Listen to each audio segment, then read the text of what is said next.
Bonjour mon ami, je veux vous parler de la voiture Renault Talisman. Le successeur tant attendu de la troisième génération de Laguna a fait ses débuts en 2015. La carrosserie large et joliment stylée attire encore aujourd'hui l'attention. L'intérieur est non seulement spacieux, mais aussi élégant et joliment fini. Il faut admettre que les shape designers méritaient cette récompense. Et les ingénieurs techniques, malheureusement, le compromis entre les attentes des clients et les exigences de l'UE a conduit les concepteurs à utiliser des moteurs relativement petits. Les moteurs essence 1,6 litres étaient censés suffire, mais lorsque les normes d'émission et de consommation de carburant furent ramenées à un niveau réaliste, le moteur 1,8 litres rejoignit rapidement la gamme. Fait intéressant, la dernière nouveauté est un moteur essence de 1,3 litres, pas le moins puissant du tout. C'était pareil avec les diesels.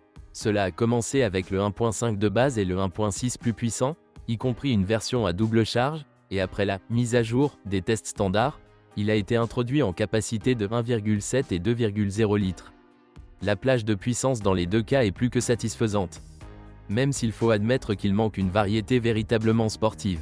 L'unité la plus puissante ne génère que 225 chevaux avec une capacité de 1,8 litres. Fait intéressant, il s'agit du même moteur utilisé dans l'Alpine A110 sportive. Et voici un fait intéressant, ces petits moteurs fonctionnent bien pour l'instant, les voitures ont au plus 5 ans, donc elles sont encore jeunes. Il n'y a aucune objection à leur égard, bien que les moteurs diesel 1.6 impliquent souvent le remplacement prématuré de la courroie de distribution. Le 2.0 diesel est une certitude, mais il est entré dans l'offre très tardivement. Le diesel 1.5 légèrement trop faible est recommandé, qui peut encore être réparé à moindre coût.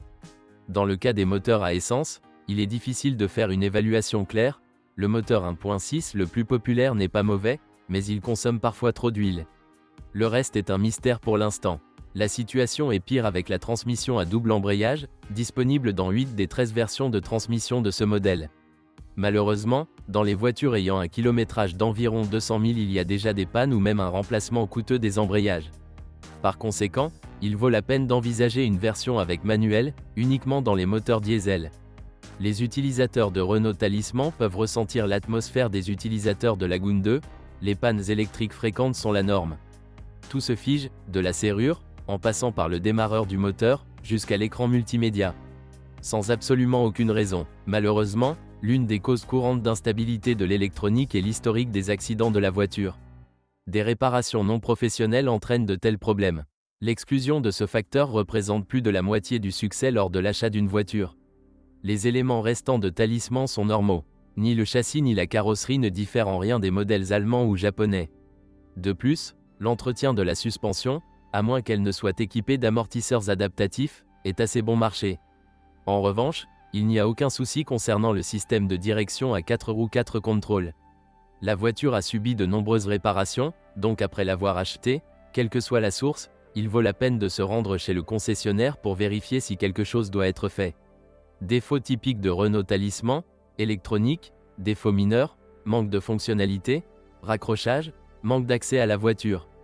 Décharge de la batterie, usure prématurée de la transmission à double embrayage EDC, consommation d'huile excessive dans le moteur essence 1.6.